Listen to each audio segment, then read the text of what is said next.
ಕಳೆದ 2 ವರ್ಷಗಳಿಂದ ಹಿಂದೂ ಸಂಘಟನೆ ಎಲ್ಲ ಹಿಂದೂ ಸಂಘಟನೆಗಳು ಸೇರಿ ರಾಘವ ಚೈತನ್ಯ ಶುದ್ಧೀಕರಣ ಮಾಡಬೇಕನ್ನುವಂಥ ಹೋರಾಟ ನಡ್ಕೊಂಡು ಬಂದಿದೆ. 2022ರಲ್ಲಿ ನಮ್ಮ ಹೋರಾಟಕ್ಕೆ ಆಗಿನ ಜಿಲ್ಲಾಡಳಿತ ಬ್ರೇಕ್ ಹಾಕಿತ್ತು. ಆದರೂ ಸಂಘಟನೆಯ ಪ್ರಮುಖರು, BJPಯ ಮುಖಂಡರೆಲ್ಲರೂ ಸೇರಿ ಪೂಜೆಯನ್ನು ಯಶಸ್ವಿಯಾಗಿ ಮಾಡಿ ಬಂದಿದ್ದರು. ನಮಗೆ ಅಲ್ಲಿಗೆ ತೆರಳದಂತೆ ಸ್ಟೇ ಕೊಡಿ ಅಂತ ಲಾಡ್ಲೆ ಮಶಾಕ್ ಸಮಿತಿಯವರು ವಕ್ಫ್ ಬೋರ್ಡ್ನಲ್ಲಿ ಒಂದು ಅರ್ಜಿಯನ್ನು ಹಾಕಿದ್ರು. ನಾವು ಕೂಡ ಅದನ್ನು ಚಾಲೆಂಜ್ ಮಾಡಿ ಕಳೆದ ವರ್ಷ 2023ರಂದು ಅದೇ ಕೋರ್ಟ್ನಿಂದ ನಾವು ಆರ್ಡರನ್ನು ತೆಗೆದುಕೊಂಡು 15 ಜನರಿಗೆ ಪೂಜೆಗೆ ಅವಕಾಶ ಕೊಟ್ಟಿತ್ತು. ಯಶಸ್ವಿಯಾಗಿ ಪೂಜೆ ಮತ್ತು ಅಲ್ಲಿ ಶಿವರಾತ್ರಿ ಮಹಾಸಂಗಮದ ಹೆಸರಿನಲ್ಲಿ ಒಂದು ಸಮಾವೇಶವನ್ನು ಮಾಡಿ ಇಡೀ ರಾಜ್ಯಕ್ಕೆ ಅಲ್ಲಿ ನಮ್ಮ ರಾಘವ ಚೈತನ್ಯ ಶಿವಲಿಂಗ ಇದೆ ಅನ್ನುವಂಥದ್ದನ್ನು ಪರಿಚಯ ಮಾಡಿಕೊಟ್ಟಿದ್ವಿ. ಈ ವರ್ಷವೂ ಕೂಡ ನಾವು ವಕ್ಫ್ ಬೋರ್ಡ್ನಲ್ಲಿ ಅರ್ಜಿಯನ್ನು ಹಾಕಿದ್ದೀವಿ. 100 ಜನ ಈ ಬಾರಿ ನಮಗೆ ಪೂಜೆಗೆ ಅವಕಾಶ ಕೊಡಬೇಕು ಅನ್ನುವಂಥ ಬೇಡಿಕೆಯನ್ನು ಇಟ್ಟಿದ್ದೀವಿ.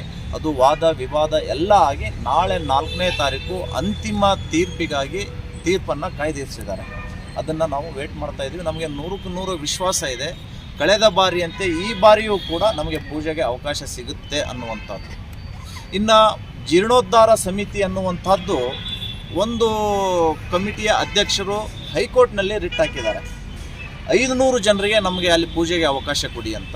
ಮತ್ತು ಹಿಂದೂ ಜಾಗರಣ ವೇದಿಕೆಯವರು ರಥಯಾತ್ರೆ ನಡೆಸುವುದಕ್ಕೆ ಪರ್ಮಿಷನ್ ಕೇಳಿದರು. ಈಗ ಪ್ರಥಮವಾಗಿ ರಥಯಾತ್ರೆಗೆ ಅವರು ಪರ್ಮಿಷನನ್ನು ನೀಡಿದ್ದಾರೆ. ಕೆಲವು ಕಂಡೀಷನ್ಗಳನ್ನು ಹಾಕಿ ಕಂಡೀಷನ್ಗಳನ್ನು ನಾವು ಅನುಸರಿಸಿ ರಥಯಾತ್ರೆಯನ್ನು ನಡೆಸ್ತಾ ಇದ್ದೀವಿ. 500 ಜನರಿಗೆ ಪೂಜೆಗೆ ಕೇಳಿದಂತಹ ಅಂತಿಮ ತೀರ್ಪನ್ನು ಕೂಡ ನಾಳೆ ಹೈಕೋರ್ಟ್ ಅದನ್ನು ಕಾಯ್ದಿರಿಸಿದೆ. ಅಲ್ಲಿಯೂ ಕೂಡ ನಮಗೆ ವಿಶ್ವಾಸ ಇದೆ, ದರ್ಶನಕ್ಕೆ ಅವಕಾಶ ಸಿಗಬಹುದು ಅಂತ. ಪ್ರಕಾಶ್ ಪಾಟೀಲ್ ಅವರು ಈ ಥರದ ಸಿಲ್ಲಿ ಘಟನೆ ಸಹಿಸಲ್ಲ.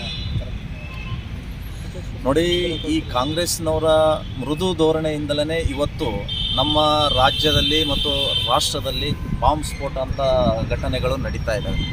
ಕಳೆದ ಬಾರಿ ಮಂಗಳೂರಿನಲ್ಲಿ ಬಾಂಬ್ ಬ್ಲಾಸ್ಟ್ ಆದಂಥದ್ದು, ಕುಕ್ಕರ್ ಬಾಂಬ್ ಬ್ಲಾಸ್ಟ್ ಆದಂಥ ಸಂದರ್ಭದಲ್ಲಿ ಆಗಿನ DK ಶಿವಕುಮಾರ್, ಈಗಿನ ಉಪಮುಖ್ಯಮಂತ್ರಿಗಳು ಹೇಳಿದ್ರು ಅವರೆಲ್ಲ ನಮ್ಮ ಬ್ರದರ್ಸು ಅಂತ. ಅದೇ ಮಾದರಿಯಲ್ಲಿ ಅವರ ಅನುಯಾಯಿಗಳು, ಅವರ ಜೂನಿಯರ್ ಲೀಡರ್ಸ್ ಕೂಡ ಹೇಳಿಕೆಗಳನ್ನು ಕೊಡ್ತಾ ಇದ್ದಾರೆ. ವೈದ್ಯರಾದಂಥ ಶರಣ್ ಪ್ರಕಾಶ್ ಪಾಟೀಲ್ರು, ರಾಯಚೂರು ಜಿಲ್ಲೆಯ ಉಸ್ತುವಾರಿ ಮಂತ್ರಿ ಅವರು, ಇವರ ಬಾಯಿಯಿಂದ ಇಂಥ ಮಾತು ನಾವು ನಿರೀಕ್ಷೆ ಮಾಡಿರಲಿಲ್ಲ. ಇಂಥ ಸಿಲ್ಲಿ ಘಟನೆ ಅಂದರೆ, ಸಿಲ್ಲಿ ಅಂದರೆ ಏನು, ಒಂದು 18 ದೊಡ್ಡ ಘಟನೆ ಅಂದರೆ ಒಂದು 8 ಬಾಂಬ್ ಬ್ಲಾಸ್ಟ್ ಆಗಬೇಕಾಗಿತ್ತ, ಅಥವಾ ಆ ಕೆಫೆಯಲ್ಲಿರುವಂಥ ಒಂದು 8 ಜನ ಸತ್ತರೆ ಅದು ದೊಡ್ಡ ಘಟನೆ ಅಂತ ಗಂಭೀರವಾಗಿ ಪರಿಗಣಿಸ್ತಿದ್ರ?